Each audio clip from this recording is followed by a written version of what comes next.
These are the top 10 reasons people hate sneaker resellers. Coming from a sneaker reseller.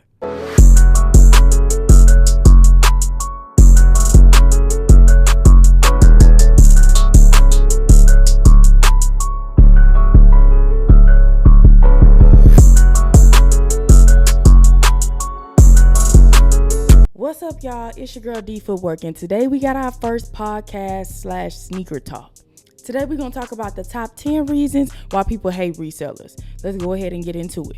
Coming in at number 10, they don't have a job. I know so many people who think sneaker resellers don't have a job, and that's because we be out every day, every night, 6 o'clock in the morning, 5 o'clock in the morning, spending the night outside trying to get shoes. And I'm not going to lie.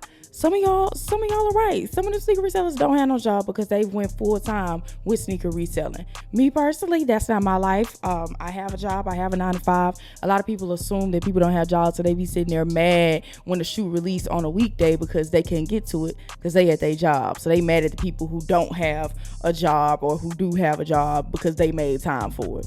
That one's just bitter. Number 9, blowing up the spot. You'll have you a perfect sneaker place where you can go get all of your releases. It'd be cool. It'd be low key. Not a lot of heat be there. And then one sneaker reseller finds out, and then before you know it, that whole spot clipped.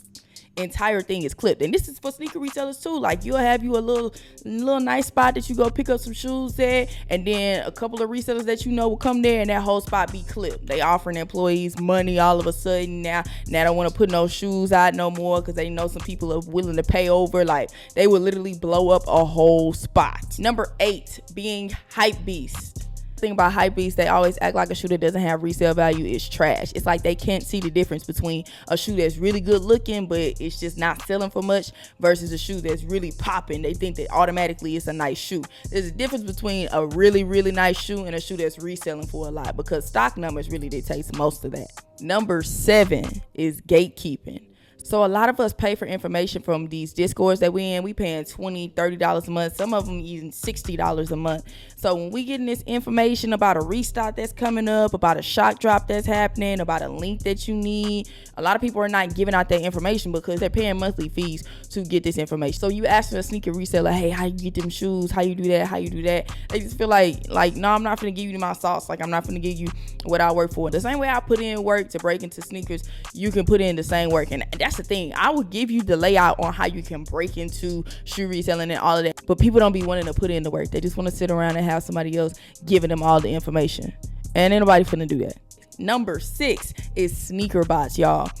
It's been so many times since you wait on a real hype release, whether it's Travis Scott's, whether it's some Union, some Off-Whites, and they'll have their site loaded up and say that there's going to be an online drop, and everybody's always complaining because we know with online drops come sneaker bots, and they'll be acting like, oh yeah, we're going to protect the bots, we have bot protection. As soon as the page go live, it's sold out, and then all you see afterward is just a bunch of Discord, a bunch of checkout links, 50 checkouts on what you was trying to get one pair of. So I understand. I've even been in that situation where it's literally only possible for bots to cop. For instance, Foot Locker, ain't nobody getting no manual cops off of Foot Locker unless it's just something nobody wants. Nobody's getting no manual cops off of there. When Travis Scott used to start going live, nobody was getting manual cops off of there. And Yeezy Supply, nobody was getting manual cops off of no Yeezy Supply. It was only bot entries. Number 5 is a pretty big one, and a lot of y'all gonna have it a little farther up in y'all list, but resale prices.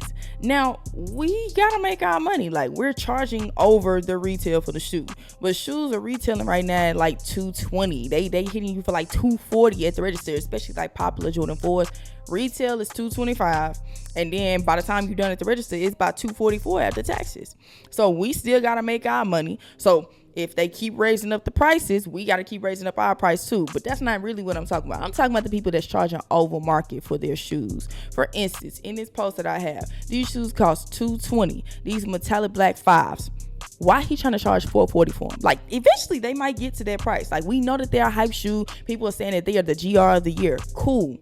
But $440 is a little insane. Number 4 is taking all the stock. A lot of sneaker resellers take up all of the stock. People are getting their early pairs now, like they getting them shipped in and they have boxes and stacks of one particular SKU, or they leaving out of the stores with all of their bags and they telling you, oh, you can only get one pair, you can only get one pair. You get up to the front of the line, they telling you they ain't got your size, but you just seen somebody walk out of here, they got 20 pairs in their trunk. You trying to figure out what it is. Like, when you see sneaker resellers with all of that stock, it really do make you want to crash out. And that leads me to number 3, which is flexing. A lot of sneaker resellers cannot help themselves. Every time they cop something, they got to post. They got to show them sitting on top of all their shoes. They got to show how many pairs they got. They got to show they money fans. They got to show everything. I've never been that type of reseller because, baby, the same way you got it is the same way that you can lose it. Like, if I'm showing my shoes or if I'm showing anything, it's to show you what sizes that I have so that I can sell them, okay? It's not to flex. I'm not a flexer. So many people have gotten robbed. Shoe stores will be getting robbed. Like, y'all really have to chill out with some of that flexing because I think that people are looking around to hype you up, but people are really looking around to plot on you. Number 2, and this is going to be a lot of y'all's number 1, is backdooring, y'all.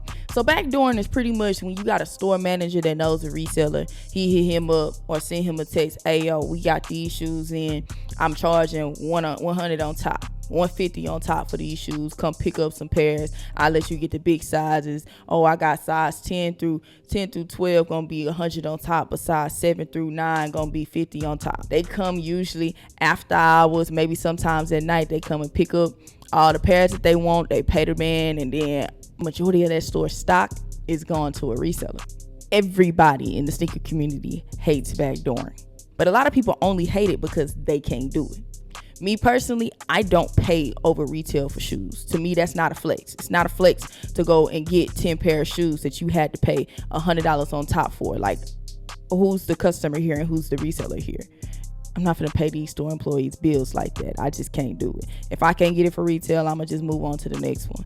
Some of the craziest backdoors that happened was first the trophy room scandal. You can see the picture up here. Like, it was clear proof that they was rolling these bad boys out and that majority of these pairs was gone. When the trophy room highs first came out, everybody was hype about them. And then it got revealed all of this stuff around the release because nobody was able to cop them. Everybody was wondering where the pairs went. They went out the door, y'all. Also, a little bit more recently, Whittaker Group got in trouble for all of their backdooring and scheming too. Like, they was all up in the news. And Whittaker is APB, Amamier, and the social status source. They got into a whole thing about their backdooring. They even had some people get fired, and now they out podcasting, acting like they didn't do what they did. They had people that was backdooring, taking people's money, and then wasn't delivering on the shoes and stuff. It was a whole crazy scandal, y'all. Honestly, it's really a part of the game. Everybody knows it happens, and it's just kind of like a thing that's just accepted at this point. As long as the store employees are taking the money, and as long as the sneaker resellers are giving the money, I don't ever see it dying out. Number 1 on my list for why people hate sneaker resellers is skipping in line. Y'all, it's been so many times that I done been in line, and I'm the type of person, I'm gonna get there as early as I need to get there. If I really want the pair, I'm probably gonna be the first person that's there. Usually I don't have to be the first person that's there though, but I have spent a lot of nights outside camping out. It has been so many times where you done slept outside. You outside thinking everything cool, everything is clear, it's a straight line, and then by 30 minutes before the release, you see one homeboy come walk up, dab up his partner, and he never leave and go to the end of the line. And you trying to figure out where he going, why he not going to the end of the line. Then you get about 10 minutes before the release, and it's more people that dabbed up at the front and never went to the end of the line. So what was a straight line has now become a big bundle. It's been so many times that this happened. And a lot of times people will let it slide because they know if any real problems get started, the whole release gonna be over. And people don't be wanting to waste their entire time because a whole scuffle started.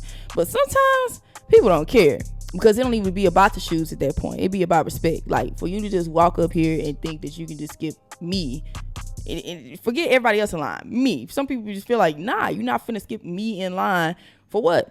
Because you know somebody at the front? Because you a reseller? Like, nah. So a lot of resellers and caught some people that was on go, and that's usually how fights get started. And then people want to make these posts and go on social media and scream about how people are fighting over shoes and shoes this and grown men fighting over shoes and blah, blah, blah, blah. It don't be about shoes. They do not be about the shoes. I guarantee you they not caring about them shoes when they're walking up there and doing that. It's just simply about respect. I'm not gonna sit here and spend the night outside and then somebody come and skip me. Because if you let it slide one time, they just think that you green the whole entire time. Like, that's just wild. And honestly, what I always say is if you ain't first, you last. Because you will be number 5 in the line and end up being number 20 in the line simply because of skipping.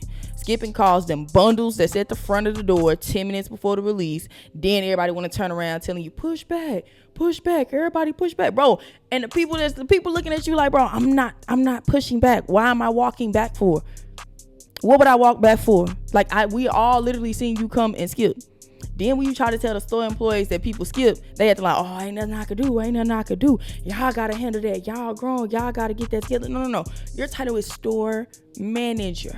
You're supposed to manage the line, not just sit up and chill up in the store and then come out and be like, oh, what happened here? Y'all better get in a straight line or I'm gonna cancel the release. Because I'm saying truthfully, that's what you really wanted to do from jump.